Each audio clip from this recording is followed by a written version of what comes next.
آج ہم ایک دن بھوک نہ کاٹ سکیں، 2 دن بھوکے نہ رہ سکے عشق نبی کی خاطر۔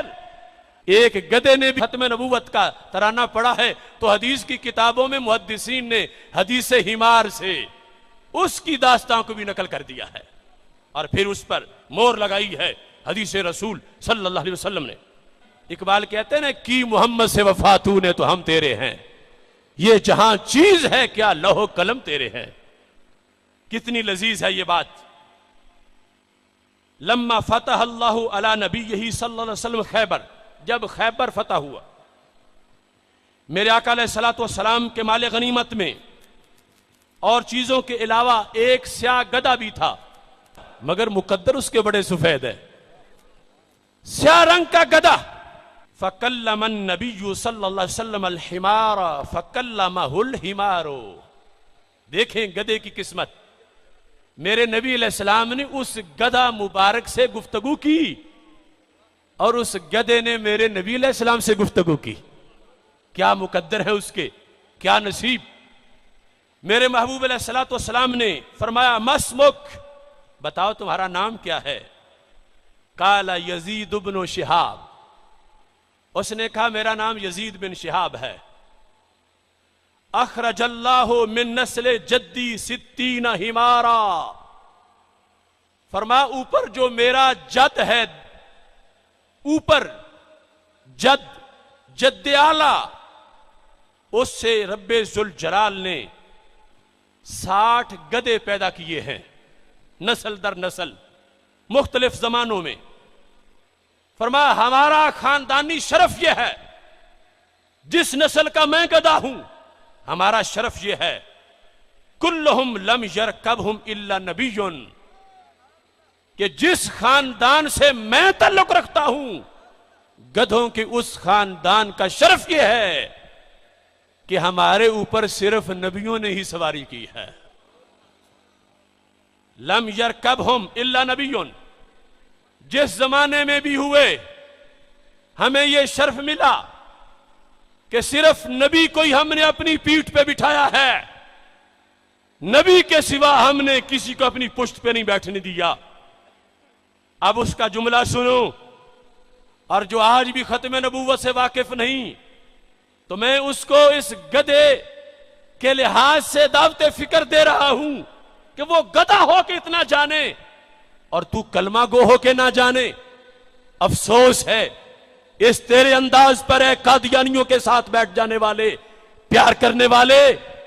اب دیکھیے میرے نبی علیہ الصلوۃ والسلام ارشاد فرماتے ہیں، جب گدھے سے پوچھا، گدھے نے نسل بتائی، اور پھر گدھا سرکار سے کہنے لگا لم یبقى من نسل جدی غیری ولا من الانبیاء غیرک، کہنے لگا جو میرے جد اعلیٰ ہیں جن کی نسل سے 60 گدھے ہوئے، اس نسل میں میرے سوا کوئی باقی نہیں، اور نبیوں میں نبی آپ کے سوا کوئی باقی نہیں۔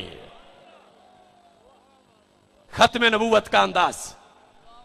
گدھا کہنے لگا ان 60 میں سے میرے سوا کوئی باقی نہیں رہا، اور میں یہ سمجھتا ہوں آپ آخری نبی ہیں، نبیوں میں آپ کے سوا کوئی نہیں، آپ آخری ہیں، آپ اس دنیا میں جلوہ گر ہو چکے، اعلان نبوت فرما چکے، آپ آخری نبی ہیں، اور میں ان گدھوں کی لسٹ میں اس نسل سے سب سے آخری ہوں۔ یہ کہنے کے بعد کہتا وَقَدْ كُنْتُ أَتَوَقَّعُكَ أَن تَرْكَبَنِي، یہ صرف بائی چانس نہیں ہوا، میں تو کب سے انتظار کر رہا تھا کہ میری پشت پہ تم سواری فرماؤ گے، میں تمہارے انتظار میں تھا۔ کئی سال گزر گئے، زمانہ گزر گیا، یہ کہاں نصیب میرے کہ تو آپ چل کے آتا، کوئی جذبہ محبت میرے کام آ گیا ہے، میرے دل کی دھڑکنوں میں تیرا نام آ گیا ہے، کر لو قبول آقا یہ غلام آ گیا ہے۔ وقد کنت، ماضی استمراری ہے، کنت اتوقع کا، میں تو کئی سالوں سے وقت سے انتظار کر رہا تھا کہ آپ مجھ پہ سواری کریں گے۔ قد کنت قبلک لرجل یہودی، مگر قسمت یہ تھی، قسمت میں قید لکھی تھی فصل بہار میں فتح خیبر سے پہلے ایک یہودی کے قبضے میں تھا، یہودی کے ملک میں تھا، نسل یہ تھی کہ سوائے نبی کے میری پشت پہ کوئی نہیں بیٹھے گا، مگر قبضہ یہودی کا تھا، تو یہودی نے کوشش کی کہ وہ مجھ پہ سوار کرے۔ سوچ مسلمان، قادیانی سے کہیں ہاتھ نہ ملانا، سوچ مسلمان، قادیانی سے کہیں کاروبار نہ کرنا، سوچ مسلمان، قادیانیت کا فارم فل کر کے کہیں جرمنی کا، ہالینڈ کا ویزا نہ لینا، سوچ مسلمان، قادیانی سے وفا کر کے کہیں دنیا کی کوئی فیسیلیٹیز نہ لینا۔ وہ گدھا کہتا ہے کہ میں یہودی کے قبضے میں تھا، تو کیا تھا؟ کہنے لگے، گدھا کہتا ہے وَكُنْتُ آسورو بھی آمادن، چونکہ میں اس کا گدھا تھا، اس کے ملک میں تھا، اس نے کئی بار کوشش کی کہ وہ مجھ پہ سوار ہو۔ کہتا ہے نبی صلی اللہ علیہ وسلم، میں نے آپ کے ادب کا خیال رکھا ہے، میں نے اس پشت پہ پلید یہودی کو کبھی بھی بیٹھنے نہیں دیا۔ آسورو بھی، جو ہی وہ مجھ پہ بیٹھنے لگتا تھا، میں اپنی پشت پلٹ کے اس کے نیچے گراتا تھا، وہ پھر بیٹھتا تھا، میں پھر گراتا تھا، وہ پھر بیٹھتا تھا، میں پھر گراتا تھا۔ کنتو آسورو بھی، میں نے اپنی پشت پلید نہیں ہونے دی، میں نے اپنی پشت پہ اس کو بیٹھنے نہیں دیا۔ وہ یہودی جب بھی مجھ پہ سواری کرتا تھا، میں فوراً پلٹ کے اس کو نیچے گرا دیتا تھا۔ تو یہ گرانا میرا، اس کی مجھے بڑی قیمت ادا کرنا پڑی، یہ مجھ پہ بڑی بالآخر بھاری ہوا۔ کس انداز میں؟ کہتے ہیں وہ گدھا کہنے لگا کان یجیع بطنی ویضرب ظہری، جب میں اس کو بیٹھنے نہیں دیتا تھا نام نبی کی خاطر، جب میں اس کو اپنے اوپر سوار نہیں ہونے دیتا تھا ختم نبوت کی خاطر، میں اس کو گراتا تھا۔ یجیع بطنی، وہ مجھے بھوکا رکھتا تھا، کھانے کو نہیں دیتا تھا، پینے کو نہیں دیتا تھا۔ وَيَضْرِبُ ظَهْرِي، مجھے ڈنڈے مارتا تھا، میں بھوکا رہا، پیاسا رہا، میں نے ڈنڈے کھائے، مگر نبی آخر الزمان میں نے تمہارے استقبال کے لیے اپنی پشت کو ہمیشہ محفوظ رکھا ہے۔ نعرہ تکبیر، نعرہ رسالت، رونقیں تاجدار کھڑے ہو ختم گئے نبوت۔ اس مبارک گدھے کی گفتگو سے۔ آج ہم ایک دن بھوک نہ کاٹ سکیں، 2 دن بھوکے نہ رہ سکیں عشق نبی کی خاطر، آج ہمارے کاروبار ہمیں لے ڈوبے، آج ہماری معیشت کے رونے ہمیں قادیانیوں کے ساتھ محبت اور دوستی میں پھنسا دے۔ وہ گدھا ہو کے کتنی مشقتیں برداشت کرتا رہا، کتنا کورس کیا، کس قدر عہد وفا کیا، کس قدر مشقت کی، اپنا پیٹ بھوکا رکھا، پشت پہ ڈنڈے کھائے، مگر ختم نبوت کا جھنڈا بلند کیا، ختم نبوت پہ پہرا دیا، ختم نبوت کی آواز بلند کی۔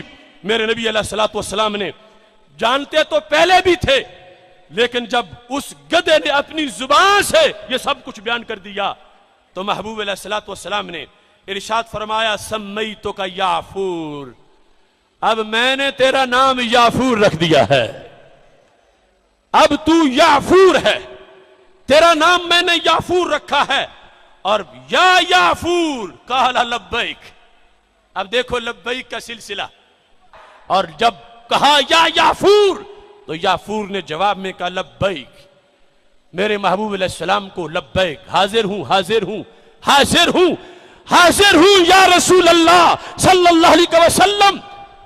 تو میرے نبی علیہ الصلوۃ والسلام نے فرمایا تشتہی الاناس، کیا تجھے شہوت ہے مؤنث کی اے یافور؟ تو یافور نے کہا لا، محبوب مجھے یہ شہوت نہیں ہے۔ فکان النبی صلی اللہ علیہ وسلم یرکبہ لحاجتہ، سرکار حاجت کے لیے سواری فرماتے تھے جب کہیں جانا ہوتا تھا۔ فَإِذَا نَزَلَ عَلَيْهِ بَعَثَ بِهِ إِلَى بَابِ الرَّجُلِ فَيَأْتِي الْبَابَ فَيَقْرَأُهُ بِرَأْسِهِ، جب منزل پہ پہنچ جاتے سرکار اترتے اور یافور کو کہتے چلو یافور میرے فلاں صحابی کو بلا کے لے آؤ۔ آج کی ٹیکنالوجی، آج کا رائے وزڈم، رب کعبہ کی قسم قیامت تک کی چھلانگیں لگاتی ہوئی سائنس میرے نبی کے یافور کا بدل بھی پیدا نہیں کر پائے گی۔ کیا اس کے اندر فیڈ ہے؟ کیا اس کی معلومات ہیں؟ کیا اس کا انداز ہے؟ فیض ہے ختم نبوت کا کہ جب سرکار نیچے اترتے ہیں تو فرماتے ہیں یافور سے، میرے نبی علیہ الصلوۃ والسلام کیا ارشاد فرماتے ہیں؟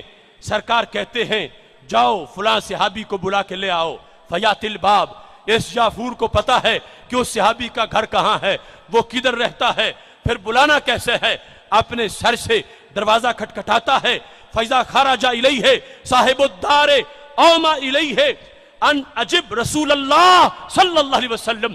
جب گھر والا باہر نکلتا ہے تو یافور کو اتنی صلاحیت ہے کہ اسے سمجھاتا ہے چلو تجھے دربار نبی سے بلاوا آ گیا ہے۔